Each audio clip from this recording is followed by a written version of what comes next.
And talk some wrestling. We've all grown up on wrestling. Let's welcome to the program Mr. Bob Cook. Bob, how are you? Hey, I'm doing great. Thanks for having me on the show. Sorry about last week. I apologize. No worries at all. We appreciate your time, and any time that I can talk wrestling, it's a good time and a good day for me. Grew up watching wrestling, have numerous wrestlers that were and are friends. First, talk to us a little bit about you and your association with wrestling. Well, I fell in love with it in 1975 after going home with a friend to watch it. Wasn't interested in it, and I got hooked instantly. Terry Funk was going crazy. Solie was calling the action. Championship wrestling from Florida.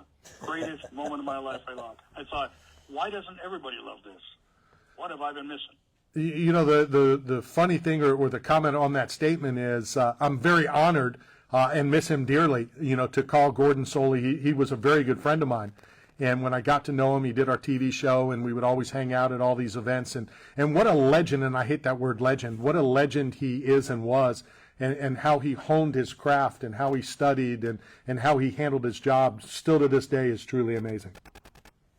Yeah, he was a friend of mine as well. He's a great guy. And when it comes to certain people, the word legend should be exaggerated, and Gordon is definitely one of those. And I'm sure you haven't listened to this show or haven't listened to it long, and that's one of my biggest pet peeves is the overuse of, and anybody that knows the show, legend and star and don't get him started. Yeah, there was something that was just posted, a combat promotion is promoting a former UFC legend. He was 1-5 in the UFC. That's not nice. Wow. He's not a legend. He's not a star, and it's disrespectful, to legends and stars. So yeah, now that I'm all riled up, tell us a good story that people may or may not know of. And I like talking more old school than for these young kids, the new stars. I like talking Dusty Rhodes and Ric Flair and the Von Erichs and Michael P.S. Hayes. Don't get me started on the Iron Claw movie. I don't even want to go there. Well, Steve told me to bring it up. I haven't seen it, so I don't know what he's talking about. Well, I can save you the trouble and just tell you it's absolutely an embarrassing movie. It's horrible. Whoever put it together should be slapped upside the head like David Schultz did to John Stossel back in 1985. I remember. Well, I don't know. I'm old. But that's what should happen to the guy. Well, let me ask you about the movie, and I do a contest on the show, just so you'll know that I don't watch movies, that if anybody can name 10 movies, and I've seen 7, they win a prize, and only 2 people have ever done it. What do you not like about the movie that it wasn't factual or it wasn't entertaining looking past the facts were not correct? Both. It was definitely not factual. I mean, the timeline wasn't right. The facts were wrong. I mean, they had Kerry Von Erich training to become a professional wrestler because the Olympics got boycotted in 1980. He started wrestling in 1978. There's just so many things that are wrong with it. I mean, Mike Von Erich kills himself in 1987, and then they go back in time, presented as present time. It's just insane. Where Kevin wrestles Ric Flair for the world title in '86, even though Mike is already dead. But then Mike just started training. It's just insane. It just doesn't make sense. No, just a chance to get buffed out for a film. Yeah. The movie lacks complete heart, passion. It lacks emotion. And when I saw the trailer first, a few months ago, I thought, oh, my God, this is going to be the greatest movie of all time when it comes to wrestling. And I was just disappointed. Maybe I expected too much, but the trailer lied to us. Well, then I'm going to add that to the almost 99.9% of all the movies as one that I have not, will not, and won't see. So we'll leave it at that. It's a big pile, right? Let me throw probably the most difficult question I could possibly ask you because, we talk Mount Rushmores on a regular basis. And I know it's difficult. It's difficult to say, the Mount Rushmore of professional athletes, but they always seem to bring up professional wrestling. And I'm not going to ask you to name 4, but who do you consider one of? I won't put you on the spot as the GOAT, but who in your opinion is in that list? I mean, you mean from my personal perspective or what reality is? Everybody likes to have their own. Well, Mount Rushmore is Big Show and whoever because they liked them. Right. When the reality is the ultimate Mount Rushmore guy in the world of professional wrestling would be Gorgeous George at number 1. Because without Gorgeous George, it never would have evolved into what it is today. Now, whether you like it today or not is irrelevant to the fact that it's more popular now than it's ever been and making all kinds of money, at least in WWE. But without Gorgeous George changing the the direction of wrestling into more show business and flashy characters, you never would have been where we are today. I never would have got hooked on wrestling if it would have, never changed. You know what I mean? Sure. No, I totally get it. Were you and I know that you've been involved and you've been involved in all the promotions, but were you more a WCW or more a WWF guy?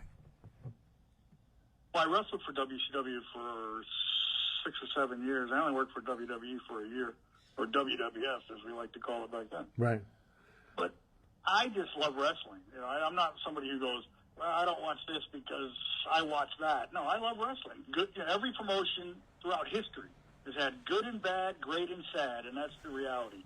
You go back in 1976 and watch an episode of Championship Wrestling from Florida, and you got Haystacks Calhoun in the ring with two guys who don't know how to lace their boots, and one of them is Haystacks Calhoun. And then you got another guy in a horrible match, but the last match is Steve Kern against Bob Orton Jr., and you thought you saw the greatest thing of all time. So the point is, it was good and bad, and great and sad, in every version of wrestling, every era, and every promotion, or most every promotion. No, definitely true. Obviously, and I like that comment. And, since I talk for a living and I've done it for almost 40 years, I enjoyed, the commentating. I enjoyed the interviews, whether it was Gordon or not. I enjoyed watching the wrestlers hone their craft of being, on the camera as talking just as much as I enjoyed watching the wrestling. Especially in the old days. I mean, guys like Superstar Billy Graham and Terry Funk and, of course, Ric Flair and Dusty Rhodes and the guys that were known for talking, guys that could just do nothing but talk and sell out an arena. That's an art in itself, I think. Later on, that came, what I watched for was the interview, right? I mean, I'll tell you what, Mean Gene, that's more my era, just because when I was watching, right, Randy was all over the place. It was all Randy all the time, because Ric Flair was kind of on the way out, but Randy Macho Man Savage, he carried the interview. You couldn't look away. He carried that thing on into the newer generation, where that's kind of what I was watching when him or Hulk would get on there. That's kind of my era of it. It's a continuation, but that's why I watched it, for the interview part. Bob, let me ask you this: compare today's wrestling world. The Royal Rumble was just here. The Monday night event, obviously, 2 days later. Give me your thoughts on that, comparing it back to the day, and day meaning the 70s and 80s. Yeah, it's more flashy nowadays. Oh, yeah. I usually like the shows. I'm not someone who sits around and criticizes. I'm not bitter in any way. I loved my time in wrestling, even though I never became a legend, unfortunately. But I loved my time in wrestling, and I appreciated every moment I had. And maybe not in the moment. I should have probably done that. Live and learn. But I didn't think this year's Royal Rumble was as good as it should have been. But that's, you can't win them all. Good thing you're not paying $50 or $60 for a pay-per-view like you did years ago. I mean, thank God for the Peacock Network. The fans were pumped. If the shows were bad, I paid $50 for that. Like when AEW has a show and you pay $50, I don't do that. Don't get me wrong, I'm not a mark. But you pay that and it's not good, you paid $50. But Peacock, if it's not good, you're like, well, better luck next time. Right. Yeah, for sure. Now, Steve said that you've got some things in the works as well. Talk about those. What do I have in the works? I think he said a tag team tournament or something? Seminar? Or a seminar? What? No? He said... Yeah, we're doing something down in Inglewood next week. 3 of us old guys are going to get together, and a bunch of people are going to sit there and listen to us tell stories, and hopefully I can come up with some good lies to embellish. Well, they won't know the difference, so it works. And that's one of the big things, doing things like that. I know that some of the old Chicago Bulls are doing the same kind of tour in Australia to kind of talk about that 30 for 30 with Michael Jordan, their side. There's always 3 sides to every story. So getting out there and telling some of these stories from back in the day, is awesome. Let me guess. Their side, and the truth. It could be.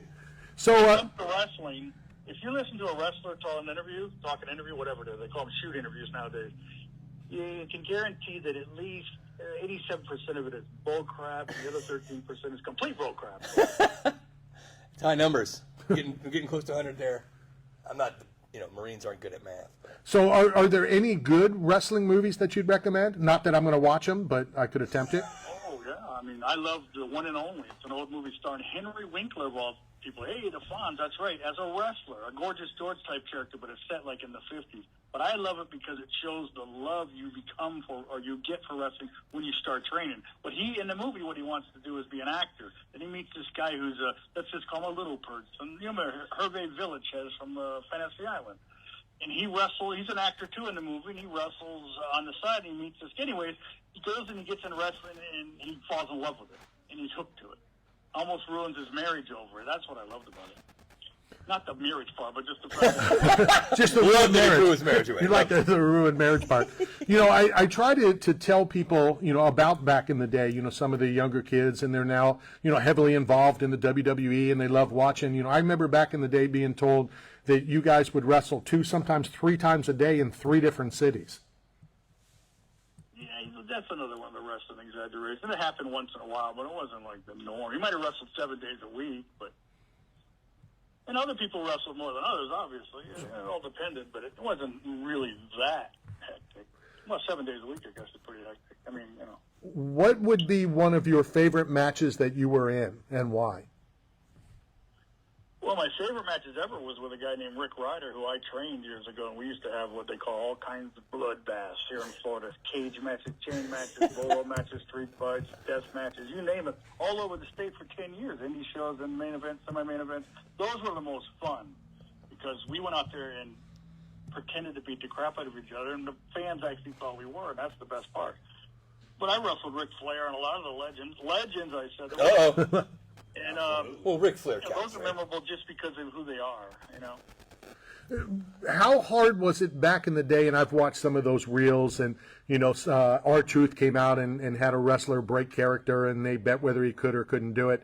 You know, you're in the ring and you watch some of these fans. I remember going to the Bayfront Center, and some fan was dressed in a gi and a black belt, and he's trying to get in there and fight Ric Flair.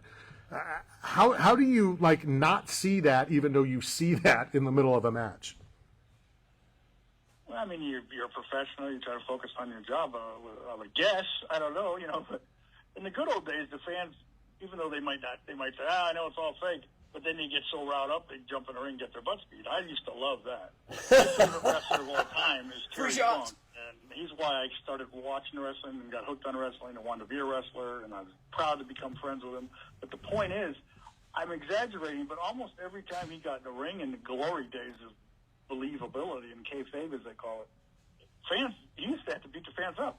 I used to love it as a fan. You know, it seemed like every week, every time he's in the ring, he's beating a fan up because they get so riled up because he was such a great bad guy or heel, if you like the inside jargon that fans think they know everything nowadays. Right. I know. Go back to what movies to watch. Paradise Alley, Mad Bull, all the Marvels, great wrestling movies. Paradise Alley, starring, once again, I'm going to say it. Are you sitting down? The legendary Terry Funk and Sylvester Stallone. Stallone. How about that? Yeah, there's 2 legends right there. You know that. Legend, that counts? Yeah, that counts. Came out in 1978. Watched it in the theaters. It also has cameos in the wrestling scenes with Dory Funk Jr., Bob Roode, Ted DiBiase, young Ted DiBiase. Obviously, because it's 40 years ago. But Holly Race, Ray Stevens, lots of great guys in it. Good stuff. Now, what were we saying? I said they were all legends. No, that's all right. That's all right. You know, but if you were, you know, to throw, you know, I don't know what name to use in as you're mentioning all those legends, to me it's disrespectful to legends to list. Even though I think Barry Horowitz could be a legend, anybody that could go through an entire career without winning or winning very little, you know, did a great job of doing his job. Infamous? Well, you know, winning and losing in wrestling doesn't mean anything except to the fans who all think it's fake to begin with. So if you're watching something and you think it's fake, why does it matter to you who wins and who loses? You're an idiot if you believe that. You're an overbearing, obnoxious, pig-faced moron who doesn't have have a concept in life itself, let alone a concept of how you should enjoy wrestling. Well, don't sugarcoat You it. should never care. You should never care who wins or loses. Just care that they don't get hurt and they have a good match. If you're that into it, or you're all mad, you're going to boycott. I'm never watching WWE again because Roman Reigns won. Awesome. Oh my God, that's like saying I'm never going to watch The Office again because Dwight annoyed me. See, Randy, I told you he would tell it like This it guy's is. awesome. No, I love this guy. I got carried away. No, that's perfect. You know, it's funny, and I'm the smartass that will respond to this on Facebook when people are like, who would win between Steve Austin and Dusty Rhodes? Goodness. Oh yeah. It's like I always comment, whatever the promoter wants. That's what I said. I always say the scriptwriter. Well, either way. Yeah, it is the same thing for sure. Bob, thank you very much for your time. Hopefully we can get you back on. If you do something local, you know, one of your meet and greets or, you know, where you tell old stories, please let Steve know. We can all come out and have a good time and reminisce the olden days as we continue to talk the new days. The good old days, but not just because I liked wrestling better back then because I was younger, but I just mentioned the real reason. I was younger! That's awesome. Thanks, Bob man. Cook. I'm sitting in a chair. I'm sitting in a chair right now that after I hang up, I'm going to have to get up. You know what the problem there is? Getting up. Getting up, yeah, no, for sure. We need to bring you in here so you can do the whole 3 hours and I can go to lunch. Well, I'll talk to Steve about having him pick you up in the limo and bringing you down to the studio. Hey, do it. Once I get started, I can ramble all day. Talk about Evel Knievel, who was a good friend of mine. I can go there, too. I got all kinds of stories. Well, we'll definitely. I'll tell you a quick Evel Knievel story. So we're playing golf in Largo. I knew him fairly well. He did the TV show I used to be involved in. We'd play golf once in a while. So I go to him. I'm wearing this stupid golf hat. I don't even know what they're called. You know, it was just dumb. I normally don't wear hats like that. So I say, you know, I've never asked you for this. Would you mind? And he takes the hat and he starts to sign the hat. Oh, no. And I go, no, I didn't want you to sign the hat. I just wanted to take a photo. I've never taken a photo with you. And he was trying to sign the hat. I now wish I had the hat signed, but he was always good to this program and good to me. I miss that guy as well. But yeah, we will get you in studio. We'll do a whole 2-hour show, maybe 3-hour show, and reminisce and tell old stories about all the people that you know, and continue to know. Yeah, I appreciate it. It'd be fun. Thank you, sir. Thank you for your time. That's Bob Cook, everybody. And Steve, Thank you. Bye. we'll get him up to the studio at some point. All right, let's hit a break. Final break of hour number 2. This is Knockout Radio, brought to you by 8 Man Strong, Staff Zone,